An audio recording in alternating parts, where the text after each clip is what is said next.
The old fan above my head groaned with every spin, barely pushing the humid air across the room, and I would sit for a moment on the edge of my thin mattress, staring at the peeling paint on the walls, reminding myself why I had to keep going.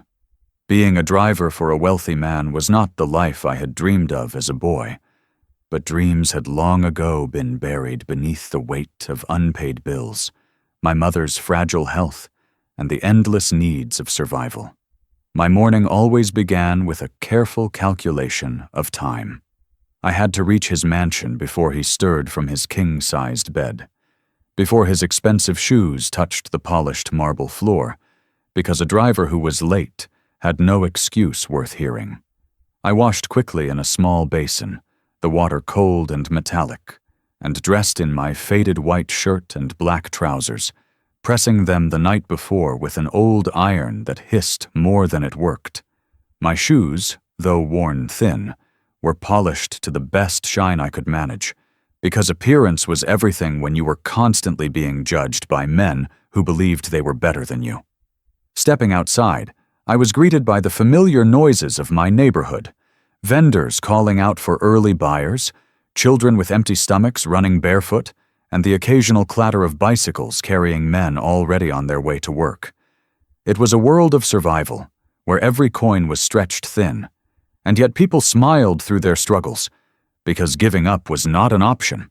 I carried that same resilience with me every day as I walked toward the bus stop, thinking of the family that depended on me, the medicine my mother needed, the school fees my younger brother was waiting for, and the pile of rent notices that grew heavier with each passing month.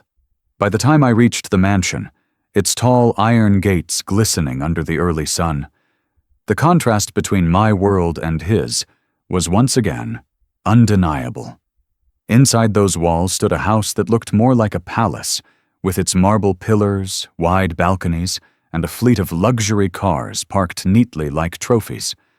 I was merely the man who drove one of those cars, who opened the door with a bow, who blended into the background until needed. The guards at the mansion gate nodded at me, some with pity, some with quiet indifference, as I walked in and made my way toward the garage. I always began my duty by checking the car, polishing the handle, making sure the leather seats were spotless, and inspecting the tires. Every detail had to be perfect, because one mistake could lead to humiliation. And humiliation was something I had tasted too many times in this job. When I slid into the driver's seat, I adjusted the mirror, not just to check the road, but to glance at my own reflection. The man who stared back at me had tired eyes, lined with worry, but beneath them still flickered a stubborn spark, a spark that told me I was more than just a driver, even if no one else believed it. Soon, the grand front door opened, and he appeared. My boss, dressed in a crisp suit that probably cost more than I earned in a year, his shoes polished so brightly they reflected the world beneath them. He walked with the kind of confidence that only comes from years of power and privilege, and as always, I hurried out to open the car door for him. He didn't look at me, not even a flicker of acknowledgement, as he slid into the back seat, already speaking into his phone. To him, I was invisible. To him, I was just an extension of the car, a part of the machinery that made his life easier. The drive began in silence, the hum of the engine filling the space between us as I maneuvered through the streets. I had grown used to the silence, used to being a shadow behind the wheel, used to the fact that conversations in this car were meant for anyone but me. And yet, on that particular morning, something shifted. The phone call ended, and my boss leaned back in his seat, glancing at me through the rearview mirror with an expression I couldn't quite read. Then, out of nowhere, he let out a laugh. At first, I thought it was just amusement at something he had heard, but then the words followed, words that cut through me with the sharpness of a blade. He began mocking me, my uniform, the way I sat behind the wheel, even the way I spoke when I greeted him. His voice carried that cruel edge, the kind of laughter that doesn't come from joy but from the pleasure of belittling someone weaker. He laughed about how I would probably never own a car of my own, how I would spend my whole life opening doors for men like him, how no matter how polished my shoes were, I would always remain what I was, a servant. The words echoed in the car, bouncing off the leather and glass until they pressed against my chest like weights. My hands tightened on the steering wheel, my knuckles whitening as I forced myself to keep driving, to keep my face calm, to keep my dignity intact. I had been insulted before, ignored before, but something about his laughter that morning felt different. It wasn't just the sound. It was the truth it tried to force upon me, the cruel reminder of the gap between his world and mine. Inside, a storm raged. My mind screamed with anger, with humiliation, with the bitter taste of being mocked by a man whose wealth was built on the backs of people like me. But on the surface, I remained still, my eyes fixed on the road, my jaw clenched. Because in that car, in that moment, I was powerless. Or so it seemed. He continued to laugh, as if my silence was proof of his superiority, as if my lack of response was his victory. And yet, beneath my calm exterior, something shifted. Something deep inside me whispered that this moment would not be forgotten, that his laughter would echo far longer than he intended, that the truth buried beneath his arrogance would one day find its way to the surface. I drove on, each second stretching into eternity, each laugh etching itself into my memory. He thought it was just another morning drive, just another chance to mock the man behind the wheel. But I knew, somehow, that this laughter was not the end of the story. It was the beginning. But little did he know, his laughter was about to cost him everything. His words weren't just jokes. They were knives dressed in laughter. For years I had grown used to the silence of being invisible, of existing only as the man behind the wheel. But that morning, my boss chose to make me the center of attention in the most humiliating way possible. We had arrived at the company headquarters, a glass tower that glittered like it had been carved out of the sky, its polished doors opening to swallow men in suits who thought themselves untouchable. I parked the car smoothly, stepped out, and, as always, opened the back door for him with quiet precision.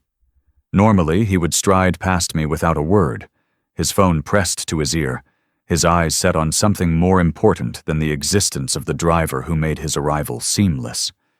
But today, as we approached the entrance together, several of his colleagues were waiting. Men in sharp suits, women in expensive heels, their laughter already hanging in the air like perfume. My boss, perhaps caught up in the energy of showing off, glanced at me with a spark of mischief in his eyes. And then it began. He pointed casually in my direction as his friends chuckled, saying things that, on the surface, might have sounded like harmless banter. But each word was soaked in venom. "This is my loyal driver," he said with exaggerated pride. "He's so dedicated he irons his shirt every morning, even though he'll never step foot into an office like ours. Isn't that adorable?" His friends laughed, some covering their mouths, others letting the sound echo freely across the marble floor. I forced a tight smile, but inside my chest clenched. He didn't stop there. "I keep telling him," he continued, "if he saves every penny for the next 40 years, maybe, just maybe, he'll be able to afford the back seat of a car like this one. Not the front, mind you. That's for men like me." More laughter erupted, bouncing off the glass walls, each ripple striking me like a slap. My hands itched to curl into fists, but I clasped them behind my back, standing straighter, trying to pretend that the humiliation sliding over my skin didn't sink deep into the bones. The jokes became sharper, each one cutting deeper than the last. He mocked the way I bowed slightly when opening doors, called it a performance worthy of the stage. He imitated my tone when I said, "Yes, sir," and "Of course, sir," turning it into a parody that made his friends double over with laughter. To them, I wasn't a man anymore. I was entertainment, a clown in a uniform whose dignity was nothing more than the punchline of a joke. What they didn't see What they didn't care to see was the storm building inside me. Respect had always been the thread I clung to in this job.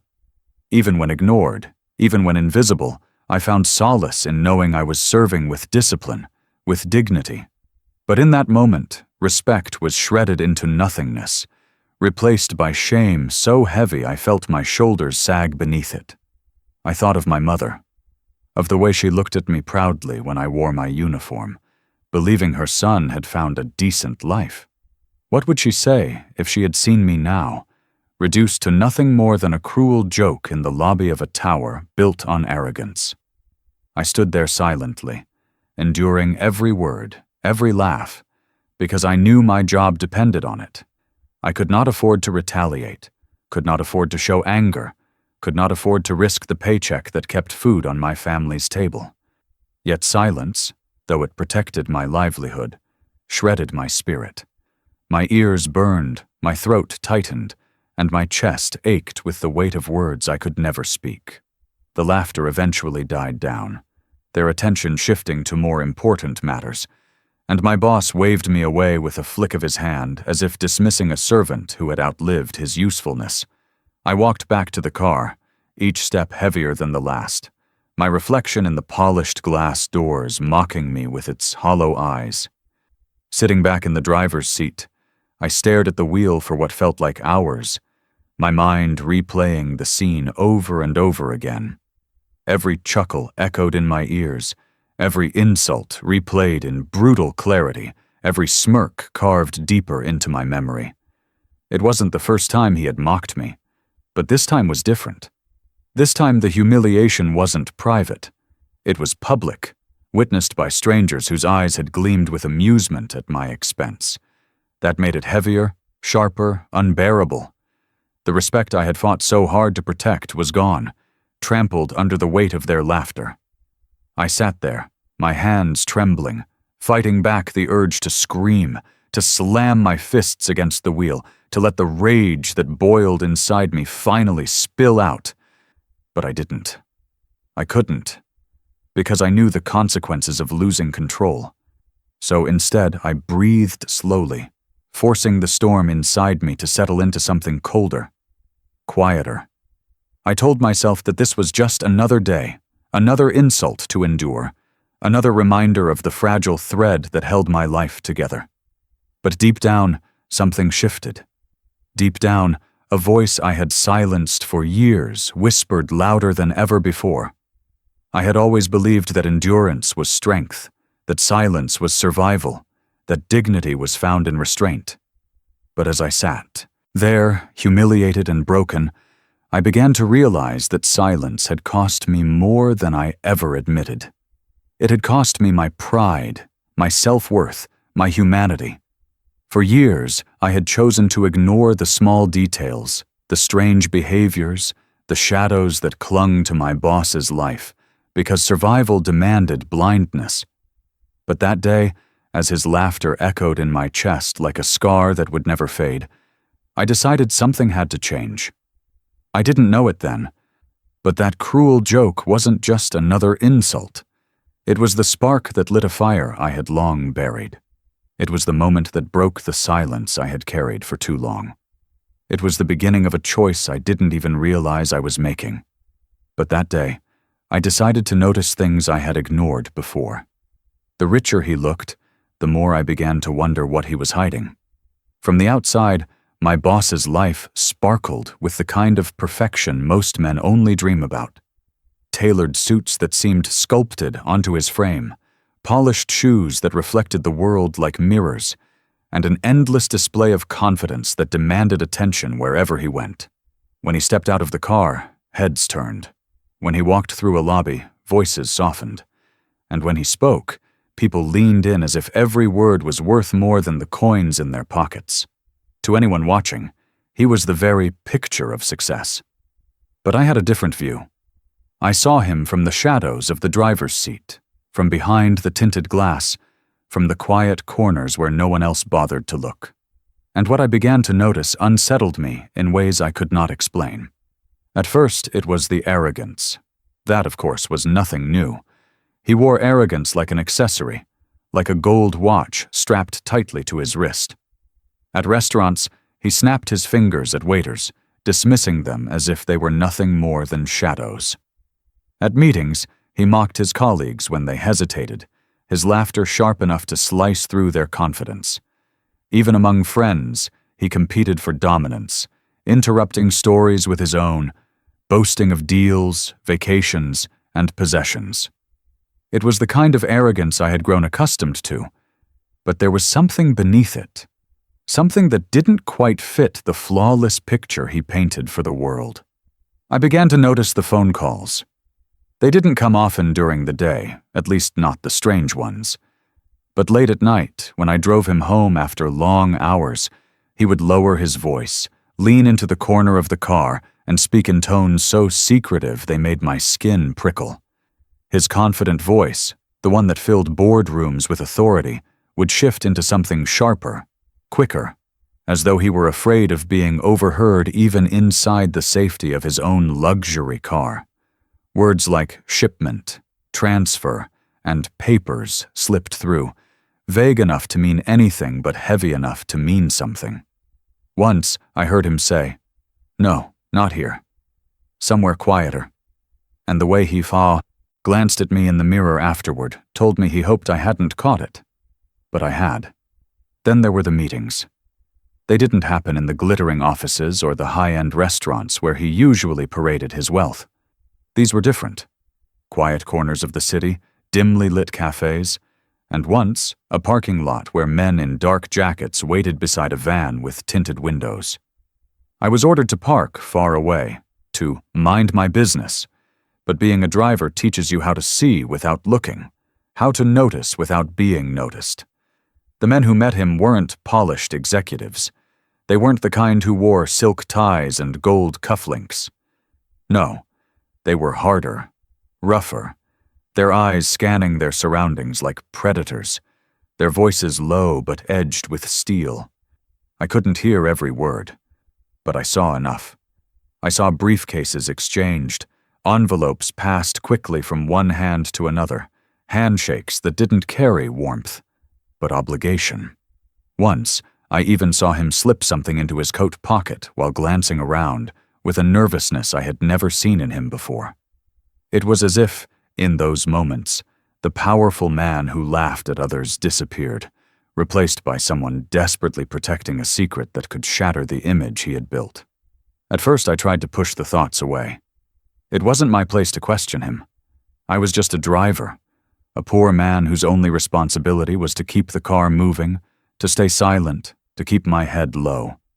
Curiosity, I told myself, was dangerous. Men like him didn't forgive curiosity. Men like him thrived on obedience, and to step outside that role was to invite disaster. But no matter how hard I tried, the images wouldn't leave me. His mocking laughter, his arrogance, the secretive calls, the shadowy meetings, they all began to blur into one unsettling truth. The man behind the suit was not the man he pretended to be. And then, there were his eyes. I had studied them long enough to know their language. In public, they gleamed with superiority, scanning rooms like they owned them. But after those late-night meetings, after those hushed phone calls, I noticed something else in them. A flicker. A shadow. It was faint, gone in a blink, but it was there. The unmistakable trace of fear. And that fear made me wonder what kind of power he was really dealing with. The more I noticed, the heavier the weight became. I found myself lying awake at night, staring at the ceiling of my tiny apartment, my mind replaying the whispers, the envelopes, the looks exchanged in the dark. Who were those men? What were they giving him? What was he hiding behind the flawless smile he showed the world? I wanted to dismiss it as paranoia, as the imagination of a tired man looking for meaning where none existed. But deep down, I knew better.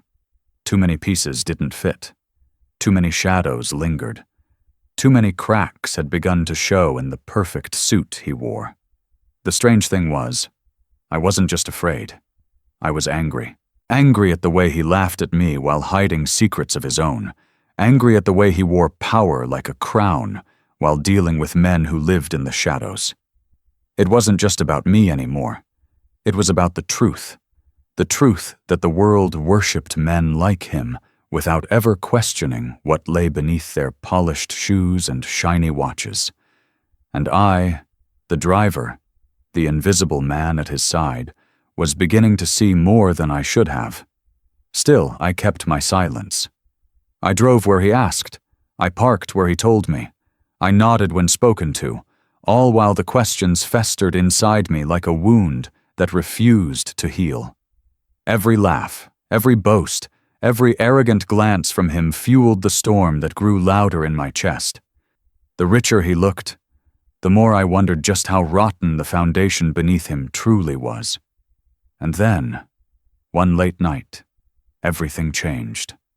The air was heavy with rain, the city streets glistening under the dim glow of streetlights. He had asked me to drive him somewhere different, somewhere far from the glittering towers and polished restaurants he usually frequented. My gut twisted with unease as we pulled into a deserted industrial area, warehouses looming like silent giants in the darkness. He ordered me to wait in the car while he stepped out to meet a group of men who had been waiting in the shadows. I told myself to stay put, to obey, to let the night pass like all the others. But something inside me, something that had been awakened by his cruel laughter, by my humiliation, by the weight of my silence, pushed me to look. I rolled the window down just enough, my heart pounding as I leaned forward, eyes straining through the rain. And then, in the dim light beneath the warehouse lamps, I saw something I was never meant to see. In the shadows of the night, his mask finally slipped. It had been raining for hours, the kind of relentless downpour that washed the city in streaks of silver under the dim glow of streetlights. Water ran down the windshield in uneven streams, distorting the world outside into a blur of light and shadow. The air smelled of wet asphalt and rust, heavy with the silence that only industrial areas seemed to hold after dark. My boss had directed me to a place far from the polished glass towers, where he usually flaunted his power, far from the restaurants where waiters bowed to his arrogance. Tonight, he wanted shadows. The car came to a halt in front of a warehouse whose walls were lined with graffiti, its broken windows glowing faintly from a single flickering bulb above the entrance. Around us, the area stretched like a graveyard of concrete. Abandoned trucks, piles of rusted metal, and puddles that reflected the trembling light.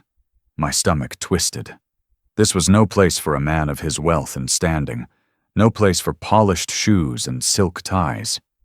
And yet, here he was, dressed in his expensive suit, stepping out of the car as though the mud itself would dare not stain him.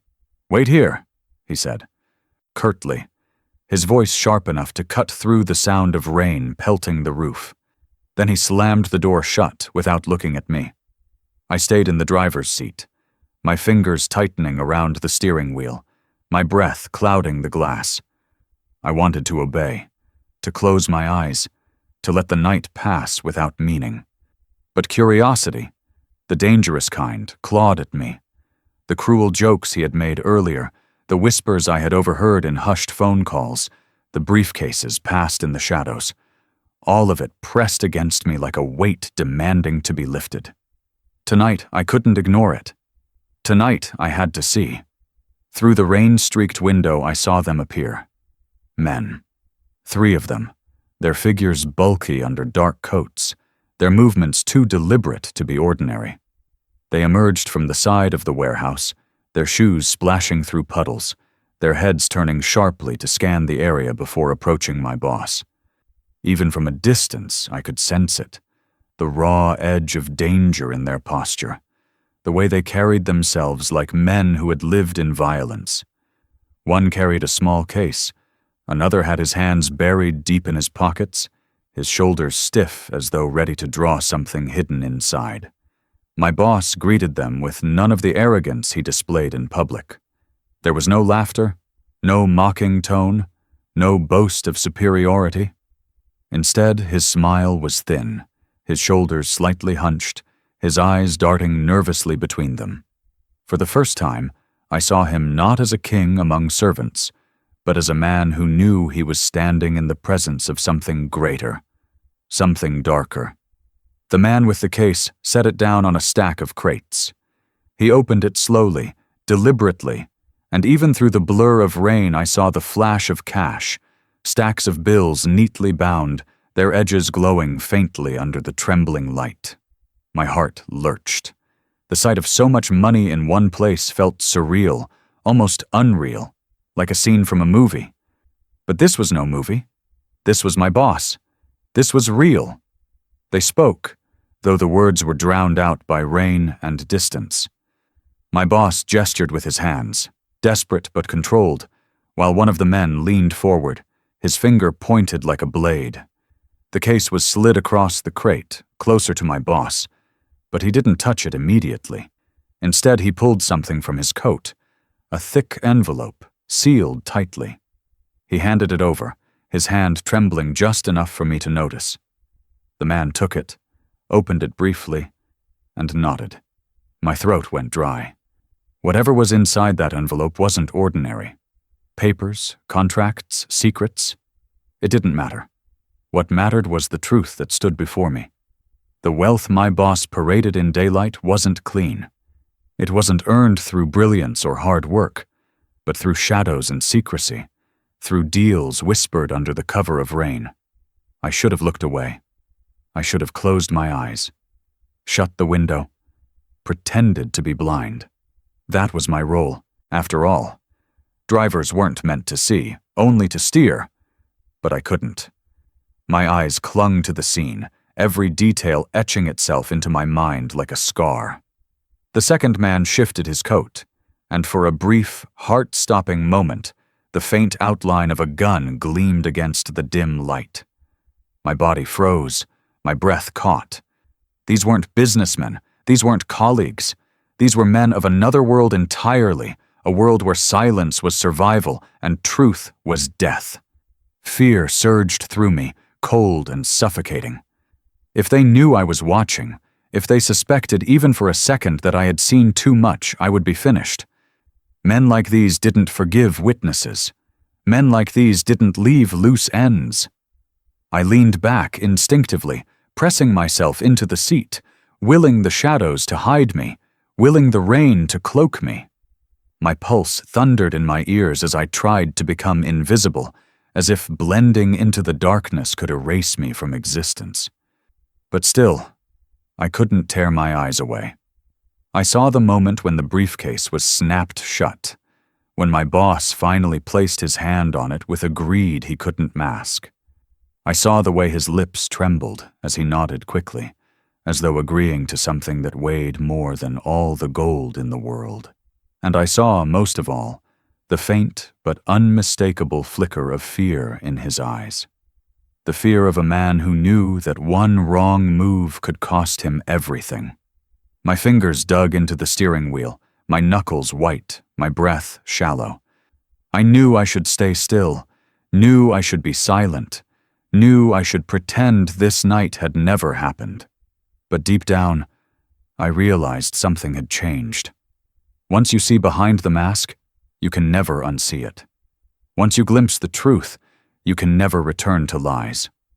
I told myself to hold on, that they couldn't see me through the rain, that I was safe in the shadows of the car. But then, as if fate itself wanted to prove me wrong, it happened. My boss glanced toward the car, his eyes scanning the darkness, and for a brief second, they locked directly onto mine. I thought I was invisible, until his eyes locked directly on mine. Every smile, every boast, every laugh. Suddenly it all felt fake. After that night at the warehouse, after the rain-soaked shadows revealed the truth behind his suit, I could no longer look at my boss the same way. The image he presented to the world, confident, powerful, untouchable, was shattered in my eyes. It was as though the mask had cracked, and beneath it I saw the greed, fear, and corruption that had been hiding there all along. Every time he laughed in public, I could hear the whispers of the deals he made in secret. Every time he strutted proudly through the office, I could see the trembling hands that had exchanged envelopes under the dim glow of a warehouse light. Memories began flooding back. Moments I had once dismissed, but now realized were signs. I remembered the way he treated his employees, barking orders without a soul shred of respect, humiliating them in meetings when they dared to hesitate. He called it tough leadership, but I knew now it was something else. It was dominance, the kind a man needs to feel when he is terrified of losing control. I remembered how he mocked me in front of his friends, turning my existence into entertainment, laughing about my uniform, my future, my very worth as a human being. At the time, I thought it was arrogance born of wealth. Now I saw it differently. It wasn't just arrogance, it was a mask. The louder he laughed, the more desperately he was trying to bury the truth. Even the smallest things began to look different. His obsession with appearances, every strand of hair perfectly styled, every suit perfectly tailored, every shoe polished until it gleamed, wasn't just about pride. It was about hiding. He had built his entire identity on a performance, convincing the world that he was powerful, respectable, successful. But behind that performance was a house built on sand. And I was beginning to see the cracks. The realization gnawed at me. Every day I drove him through the city, I couldn't help but wonder how many buildings we passed, how many deals we brushed by, were built on the same lies. I looked at his mansion, its glittering windows glowing at night, and wondered how many tears, how much corruption, how much betrayal had gone into every brick. For years, I had envied his life, imagining what it would be like to live without worry, without hunger, without the weight of bills pressing down on your soul. But now I knew the truth. His freedom came at the cost of chains wrapped around others. And then came the conflict. Silence or truth. To stay quiet was safe. I had seen enough to know that the men he dealt with weren't just businessmen. They were dangerous. People who carried guns under their coats, people whose eyes scanned every shadow for threats. People who would not think twice about erasing a driver who had seen too much. If I spoke, I risked my life. If I stayed silent, I kept my job, my paycheck, my fragile lifeline that kept my mother's medicine on the table, and my brother in school. But silence tasted bitter now. Every time I looked at him, I felt the weight of knowing what he was. I began imagining conversations with myself at night. What if I went to the police? Would they even believe me, a poor driver against a man so powerful? What if they dismissed me, or worse, told him what I had said? What if speaking up didn't just cost me my job, but my life? But then I thought of the opposite. What if I stayed quiet forever? Could I live with myself, knowing the truth but doing nothing? Could I keep driving him, opening doors for him, bowing my head while his empire grew taller on the broken backs of others? The conflict tore at me every waking moment. Some days I leaned toward silence, convincing myself that survival was the only thing that mattered. I told myself that my family needed me, alive more than they needed me brave. But other days, the memory of his mocking laughter, the image of the briefcase filled with cash, the flicker of fear in his eyes, those memories burned inside me, and I felt a fire that told me silence was its own kind of death. I carried that storm in my chest, hidden from the world, hidden even from my family. To them, I was still the driver, still the man who woke before dawn and returned after dark, still the son and brother who worked tirelessly to keep food on the table. They never saw the shadows I carried, the knowledge that pressed against me like a weight I couldn't set down. Every time my boss laughed, every time he mocked someone weaker, every time he flaunted his wealth in public, I felt the truth clawing inside me. His empire wasn't built on brilliance or hard work. It was built on lies, on corruption, on secrets that were meant to stay buried in the rain-soaked warehouses of the city. And the more I realized that, the more dangerous my silence became. Because silence wasn't just about survival anymore. Silence meant complicity. And I couldn't escape the feeling that I was standing at the edge of something that would demand a choice from me sooner than I was ready to give. I wanted time to think, time to weigh the risks, time to decide between silence and truth. But fate, cruel as it often is, didn't give me that time. It had already decided for me. But before I could decide, fate forced my hand. The sound of sirens has a way of turning arrogance into silence. I will never forget that morning. The sky was clear, washed golden by the rising sun. The kind of day when the world feels calm, unshaken, and predictable. My boss had asked me to bring the car around to the front of the mansion. He was dressed immaculately in a dark navy suit, his watch gleaming with diamonds, his hair slicked back like a man stepping onto the stage of his own grand performance. He was in high spirits, laughing at something on his phone, his voice echoing through the marble halls as though nothing in the world could touch him. The staff, as always, scrambled to keep up. Maids polishing the floor until it reflected the chandeliers. The gardener clipping hedges so perfectly it looked like each leaf had been arranged by hand, and assistants shuffling papers nervously, afraid of his wrath should even a small mistake surface. He carried himself like a king, and the mansion his kingdom. And yet, kingdoms fall not with warning, but with thunder. It began faintly, a distant wail carried on the wind. Sirens. At first I thought it was just the sound of another emergency somewhere in the city, but the noise grew louder, closer, sharper. The hum of engines followed, several of them, rolling down the street like a wave of inevitability. I stepped out of the car, squinting down the long driveway. Red and blue lights flickered in the distance, reflecting off the iron gates like fire against steel. The staff froze. A maid dropped her duster with a clatter. The gardener straightened, his shears trembling in his hands. The assistants exchanged quick glances, their eyes wide, whispers already rising in panicked tones. It was as though the entire mansion had felt the shift in the air, the moment when routine snapped and something irreversible began. The gates opened with a metallic groan, and into the driveway surged a convoy of police vehicles, their sirens now silenced, but their lights still flashing like warning beacons.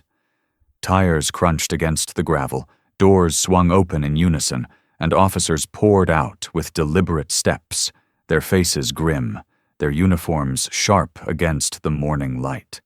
The mansion that had always felt untouchable suddenly looked small against the authority that filled the air. My boss appeared at the top of the stairs, his phone still in his hand, his eyebrows raised in feigned surprise. He walked down calmly, his steps measured, his smile thin but confident. "Officers," he said, his voice carrying that same rehearsed authority he used in boardrooms. "What a surprise. To what do I owe this dramatic entrance?" His tone was polite, almost playful, as though this were some kind of misunderstanding that would dissolve with a wave of his hand. The staff, however, weren't convinced. Panic spread like wildfire. A butler whispered to a maid, "It's happening." One of the assistants slipped quietly towards the back entrance, only to be stopped by an officer who had already anticipated the move. Eyes darted around nervously, breaths quickened, and the mansion's polished perfection began to feel more like a stage set moments before the curtain fell. I stood frozen near the car, my heart pounding so violently I could feel it in my throat. The warehouse flashed in my memory. The briefcase, the envelope, the men in dark coats. I had known this day was coming, but knowing and witnessing were two very different things. Now it was real. Now it was unfolding right in front of me. My boss raised his chin, his voice carrying smoothly. "Surely there must be some mistake. This is private property. If you need anything, my lawyers would be more than happy to assist you." His arrogance clung to him like his suit, polished and tailored to perfection. But I noticed it. The faint flicker in his eyes, that same shadow I had seen when he stood under the warehouse lights. The lead officer, a tall man with sharp features, didn't smile. His voice was steady, authoritative. "We're here on official business.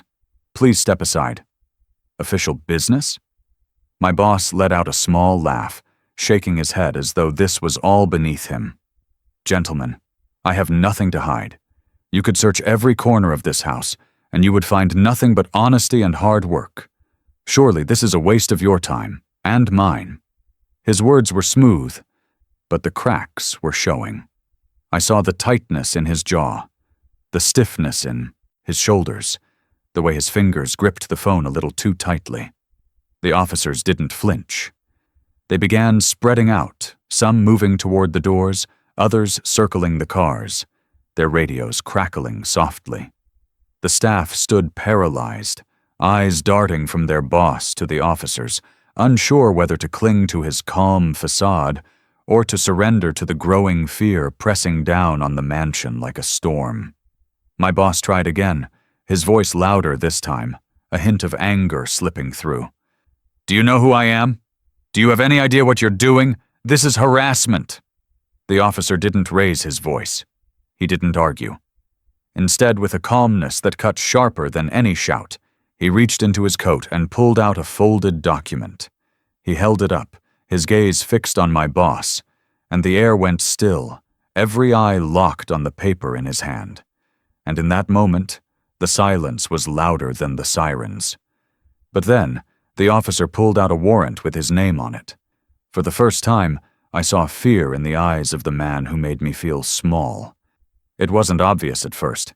He still stood tall at the foot of the marble stairs, his suit crisp, his chin raised, his voice calm. But if you looked closely, if you knew him the way I had known him after years of watching from the driver's seat, you could see it. The faint tremor in his hands as he adjusted his cufflinks. The twitch of his jaw as he forced a smile. The quick dart of his eyes toward the gates, as though calculating escape.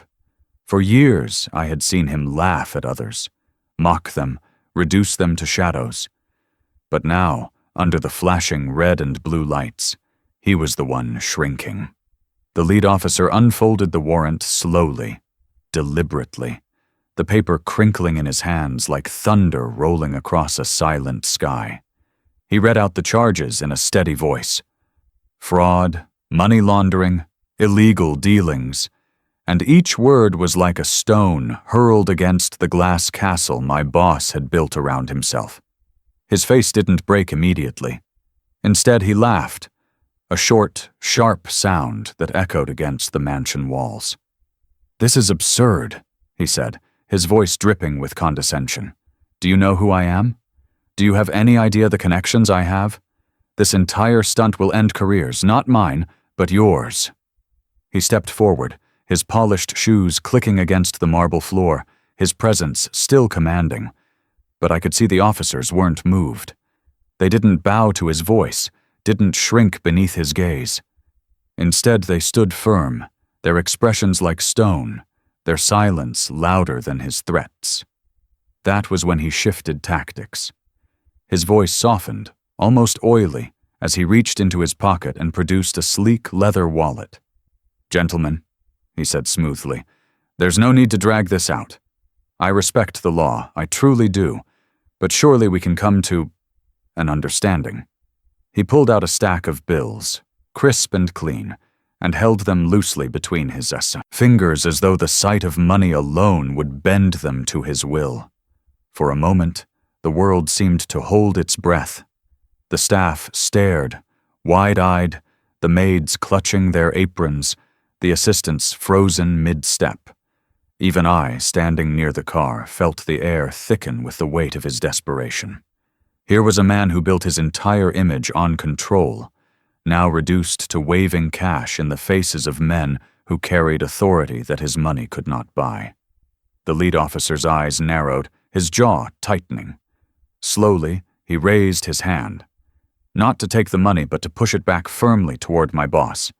His voice, calm yet edged with steel, cut through the silence. "Put that away. This isn't about money. Not anymore." And just like that, the crack appeared. My boss's smile faltered, his hand stiffened, his eyes darted nervously as though he hadn't prepared for rejection. He had lived his entire life believing that money was the answer to every problem, the shield against every consequence. But now, in this moment, his wealth was useless. The bills in his hand, once a symbol of power, looked cheap and pathetic under the flashing lights. Frustration boiled over. He raised his voice, his words sharp, his arrogance clawing back desperately. "Do you understand the mistake you're making? I could buy your entire department twice over.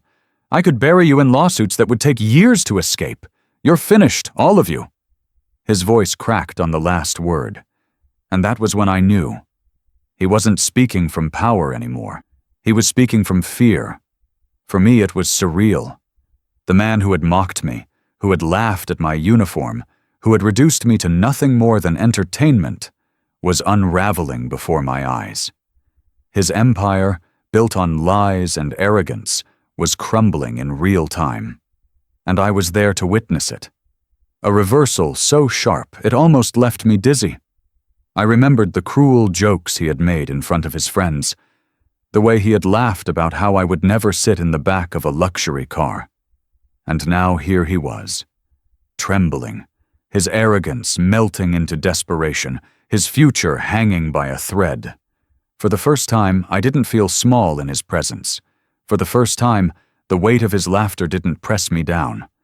Instead, I stood taller, invisible still, but no longer powerless. The officers closed in, their hands brushing against the weapons at their belts, their voices steady as they ordered him to step aside. He tried one last time, his voice breaking with the cracks in his pride. "You don't understand," he pleaded. "This isn't what it looks like. I've done nothing wrong. I can explain everything." But the more he spoke, the more desperate he sounded, and the less convincing his words became. The staff looked on in stunned silence, the fear in their eyes mixing with something else. Relief. Relief that the man who had ruled over them with cruelty was finally being confronted, finally being shown. That power has limits. Whispers rippled through the crowd, soft but sharp. "He's finished. It's over. I can't believe this is happening." And then, the moment came that I never expected. The lead officer, after silencing my boss with a single sharp command, turned his head slowly toward me. His eyes met mine, steady and unreadable. He took a step closer, his boots crunching against the gravel, and for the first time since the sirens had arrived, I felt the weight of authority shift in my direction. And then, the officer turned to me, asking a question I never expected. In that moment, my silence could protect him, or my words could destroy him. The officer's eyes held mine steadily, unwavering, demanding an answer I wasn't sure I was ready to give. Around us, the mansion seemed to hold its breath. The staff stood frozen, caught between fear and fascination. My boss, once untouchable, turned toward me with an expression I had never seen before, a mixture of anger and desperation. His lips pressed into a thin line, his jaw clenched so tightly that I could see the muscles twitching. He didn't need to speak. His eyes screamed the message clearly. "Stay silent, or you'll regret it." My throat went dry. I felt the weight of every pair of eyes on me, officers waiting for testimony, employees eager for the truth, and my boss staring at me like a wolf cornered but still ready to bite.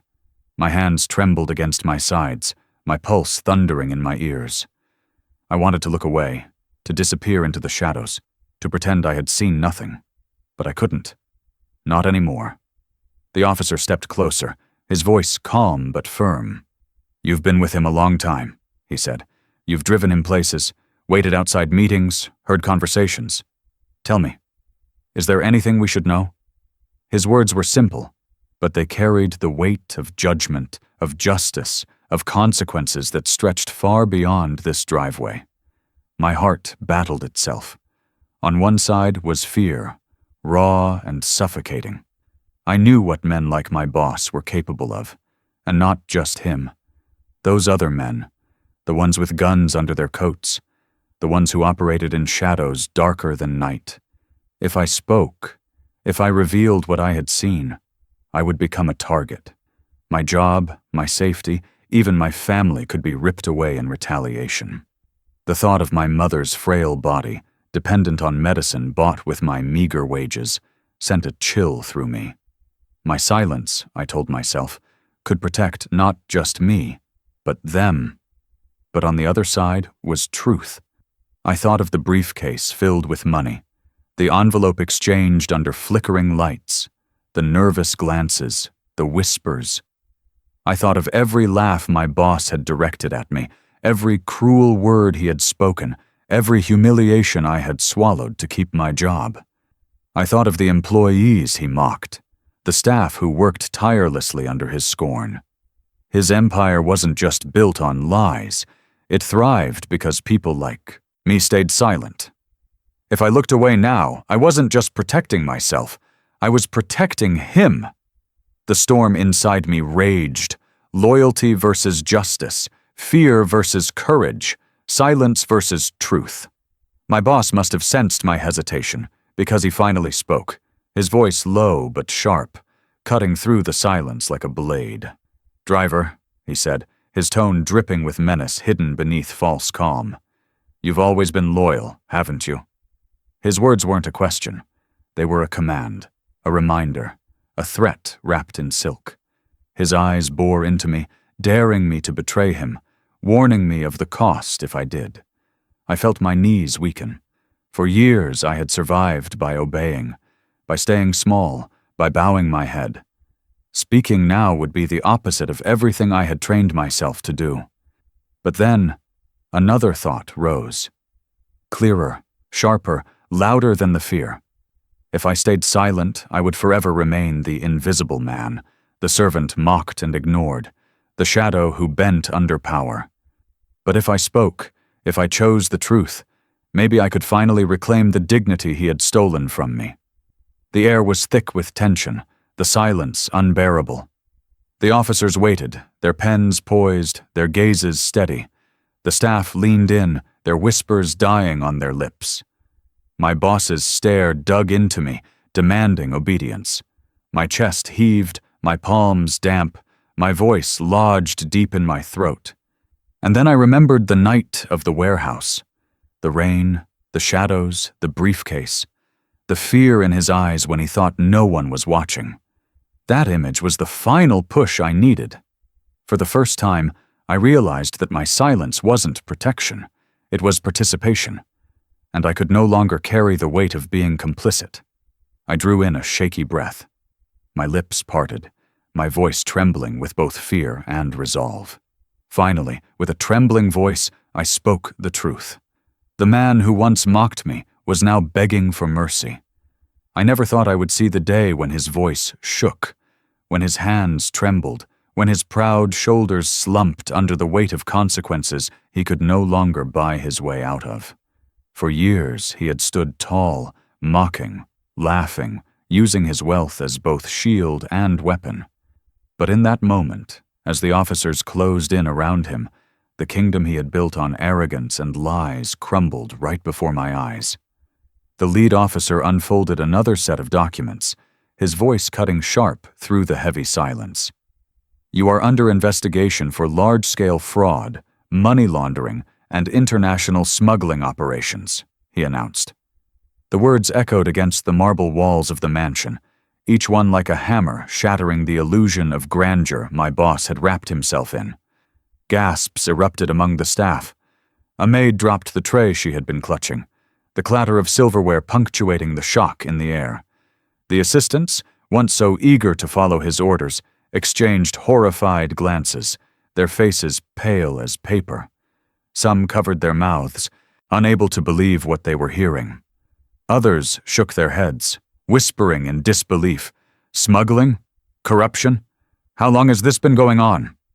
I stood frozen, my hands clenched at my sides, my heart pounding in my chest. Though I had suspected, Though I had glimpsed shadows of his dealings, hearing the full scope of his crimes laid out in the open was staggering. It was as if someone had ripped the mask off a man I thought I knew, revealing the monster underneath. And yet, there was a strange sense of justice in the air. For every cruel word, for every humiliation, for every laugh at the expense of those beneath him, this was his reckoning. My boss's face shifted rapidly. First disbelief, then anger, then desperation. "This is ridiculous," he shouted, his voice breaking.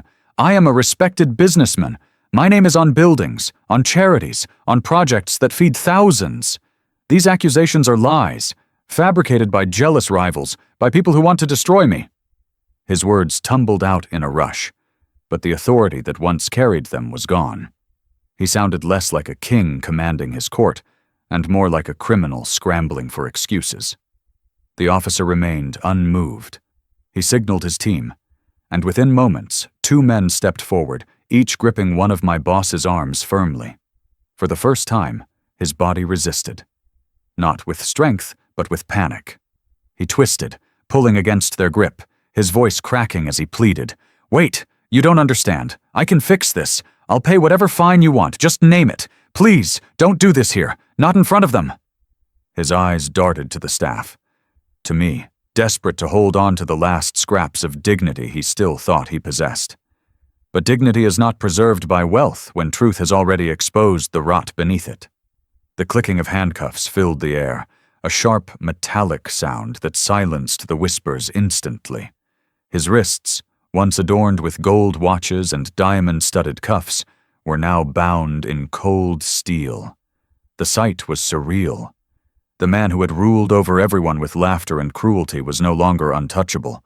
He was just another man, stripped of power, caught in the web of his own corruption.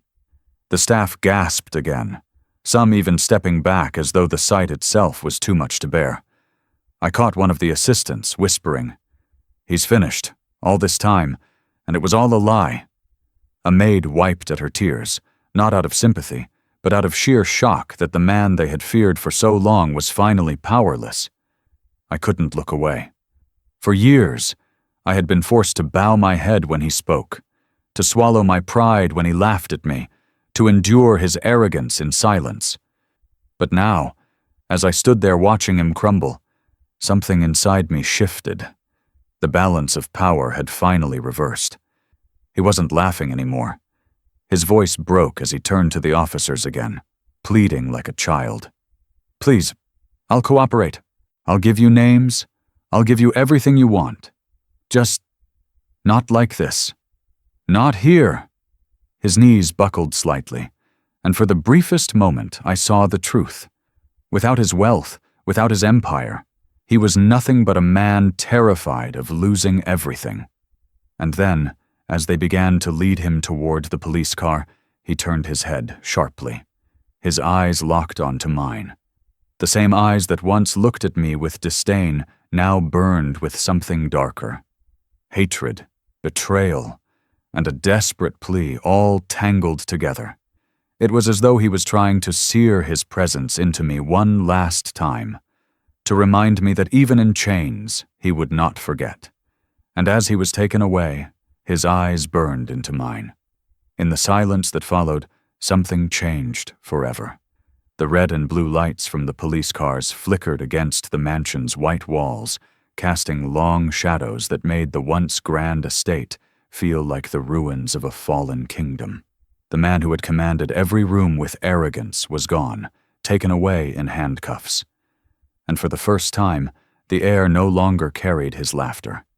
It carried my truth. I stood near the car, frozen, the adrenaline still pulsing in my veins. Moments earlier, I had been just a driver. Silent, invisible, the man who opened doors, carried bags, and waited in the background while others lived lives I could only imagine. But now all eyes were on me.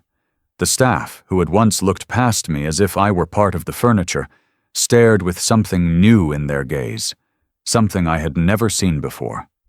Respect. The butler, an older man with tired eyes, stepped forward first. He gave a slight nod, his lips pressed into a thin line, almost as if to say, "You did what none of us dared to do." A maid, still clutching her apron, whispered, "Thank you," so softly that I almost thought I imagined it. Even the assistants, the same ones who once smirked at me when the boss mocked my worn-out shoes or my silence, couldn't meet my eyes now. Their faces were pale, their shoulders hunched with guilt. They knew they had laughed with him at my expense. And now they couldn't laugh anymore. The mansion no longer felt like his stage. It felt like the world had tilted, shifting the light toward me for the first time. And though it was overwhelming, it was also liberating. For years, I had been the man no one noticed, the driver whose name no one remembered, the background presence in a story that wasn't mine. But that silence had shattered. I was no longer invisible. When the police convoy drove away, the crowd outside the gates grew. Neighbors, passers-by, even journalists who had caught wind of the raid gathered, their faces filled with shock and curiosity. They whispered among themselves, pointing at the flashing lights and asking what had happened. And soon, their eyes too turned to me. Reporters pressed forward, microphones outstretched. "You were his driver, weren't you? Did you see this coming? What did you tell? The police?" Their questions came rapid, sharp, insistent. For the first time in my life, people wanted to hear my voice. Not his, not anyone else's, but mine. It was terrifying. It was empowering. I didn't give them details. I wasn't reckless. But I said enough. "Sometimes," I told them, my voice steadier than I expected, "the truth doesn't stay buried forever. No matter how powerful someone thinks they are, sooner or later, it catches up." The words felt strange on my tongue, but they were real, and they carried more weight than I could have imagined. Cameras clicked, reporters scribbled, and whispers turned to nods. People were listening to me, truly listening. Over the next few days, the story spread. The news channels carried it. The fall of a wealthy businessman exposed for corruption, smuggling, and fraud.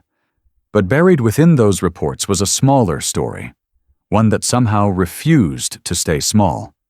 The driver who had stood up, the man who had spoken when silence was easier. My name, once forgotten, appeared in headlines. My face, once unnoticed, appeared on screens. The community where I lived began to treat me differently. Neighbors who once barely acknowledged me now stopped me in the street, shaking my hand, telling me I had done the right thing. Shopkeepers smiled warmly, sometimes even slipping extra bread into my bag with a quiet, "For your courage."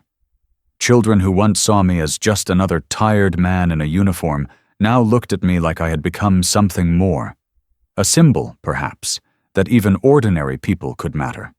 But the respect that touched me most came from within my own home. When I walked through the door that evening, my mother looked at me with eyes filled not just with love, but with pride.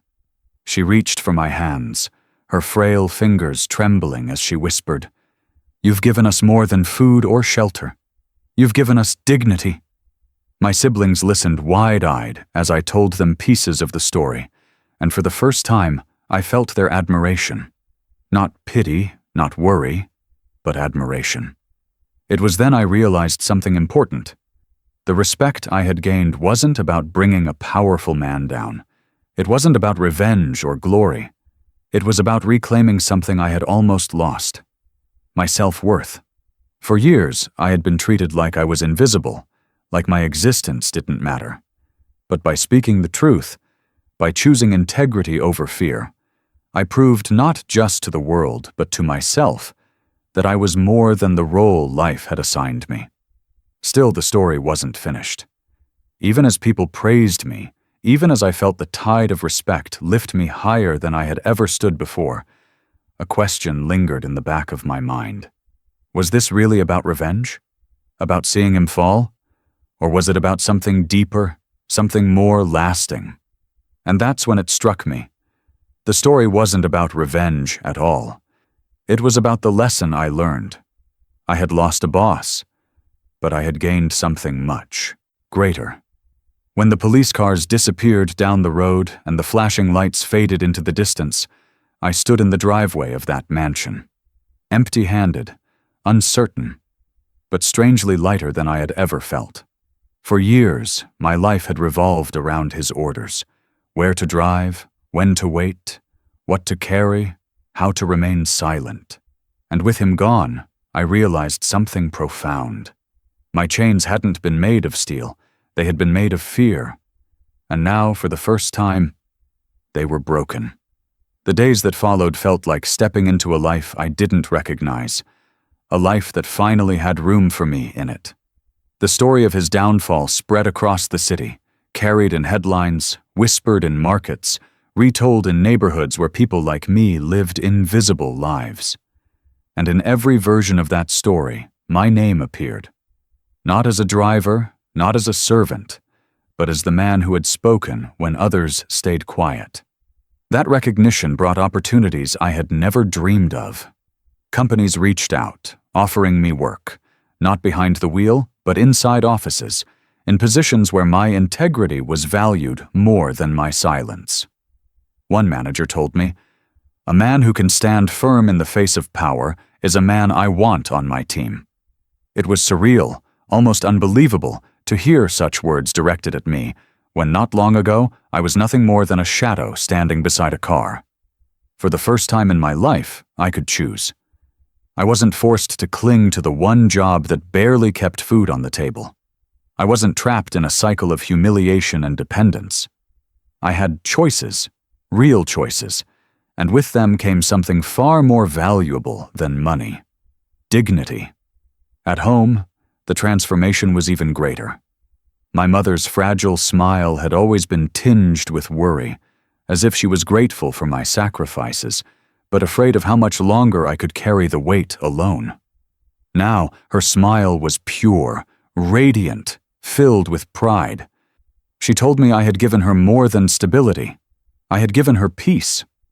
My siblings, once embarrassed to tell their friends that their brother was just a driver, now spoke of me with admiration. They told people I was brave, that I had changed not just my own life, but theirs as well. The community, too, shifted. People who once overlooked me now greeted me warmly in the street. Some shook my hand, others clapped me on the shoulder, and a few even said I had given them courage. One shopkeeper told me, "You reminded us that even ordinary people can stand up and matter." Hearing those words, I realized something I had never dared to believe before. I wasn't invisible anymore. But the greatest change wasn't in the way others saw me.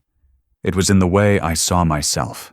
For so long, I had believed that my worth was tied to obedience, that survival meant shrinking, that dignity was a luxury only the powerful could afford. But standing against him, speaking the truth, watching justice unfold, it taught me something I could never forget. My worth was not given by others. It had always been mine to claim. I walked differently now, not with arrogance, but with quiet confidence. My shoulders no longer carried the weight of shame. My eyes no longer avoided the stares of others. I had spent years being small, unnoticed, invisible, but now I felt tall. Not because the world had changed, but because I finally allowed myself to. Yet even as I embraced this new beginning, even as doors opened and respect flowed, I knew something deeper had been gifted to me. Something that went beyond jobs, beyond money, beyond recognition. Because the truth was, the real reward of that day wasn't the opportunities it brought, or the pride I now carried. It was the lesson etched into my soul, a lesson I would carry with me for the rest of my life. Yet the true gift wasn't in what I gained, but in what I carried with me. In the end, it wasn't his downfall that mattered. It was the truth I discovered. When I look back at that day, the flashing lights, the handcuffs, the cries of desperation from a man who once stood taller than all of us, it no longer feels like the climax of the story. At the time, it seemed like everything was about him, about his empire collapsing, about justice finally catching up with him. But as the weeks turned into months, I realized the story wasn't about him at all. It was about me. It was about us. It was about the lessons hidden beneath all that arrogance, cruelty, and wealth. Power built on lies never lasts. I had lived long enough in his shadow to know how carefully he built his image, how flawless the suits, how loud the laughter, how carefully crafted the illusion of success. To the world, he was untouchable. But illusions always crack. Lies rot from within. No matter how much gold you polish over them, eventually the truth forces its way to the surface. And when it does, it destroys everything built on deceit. But there is another kind of power, one that doesn't glitter, one that doesn't boast, one that doesn't demand attention. The power of integrity. At first glance, it looks fragile. It makes you vulnerable. It costs you laughter, comfort, maybe even safety. But it endures. It carries you through storms, through humiliation, through fear, and when the lies collapse, it's the only thing still standing. I realized that day that integrity is the real wealth. Money buys silence, but integrity gives voice. Money buys company, but integrity earns respect. Money builds castles that crumble, but integrity builds character that survives. For so long, I thought I was poor because I didn't have what he had. But the truth was, I was rich in something he could never buy. And that was why, in the end, I stood tall while he fell. To you, listening to my story now, I want you to remember this. Life will test you. Sometimes in small ways, sometimes in ways that shake the very ground beneath you. You will be mocked, underestimated, treated as invisible. You will be tempted to stay silent, to step aside, to let lies win because it feels safer. But the moment you compromise your integrity, you begin to lose yourself. And no paycheck, no recognition, no false sense of security is worth that loss. I was just a driver. Nothing more. At least that's what I believed for years. But when the test came, when silence would have been easier, I chose the truth. And that choice, as terrifying as it was, transformed everything. If someone like me, ordinary, invisible, overlooked, could find the courage to stand firm, then so can you. Because life isn't about the position you hold, the wealth you show, or the power you command. Life is about the choices you make when no one expects you to. And those choices echo louder than laughter, louder than arrogance, louder than lies. My story ended with him being taken away, his empire turned to dust. But my real story began when I realized I didn't need his validation, or anyone else's, to know my worth. I carried away something far more valuable than revenge, far greater than any promotion or paycheck. I carried away a truth that would guide me for the rest of my life. And sometimes, the very laugh used to mock you becomes the echo of justice. If this story moved you, don't just stop here. Share your thoughts in the comments. I'd love to hear what lesson you took away. Hit the like button if you believe integrity is still worth more than money in today's world. And if you want more stories that inspire, shock, and stay with you long after they end, make sure you subscribe and turn on the notification bell. Your support keeps this channel alive. And together, we can keep telling stories that prove even ordinary people can change everything.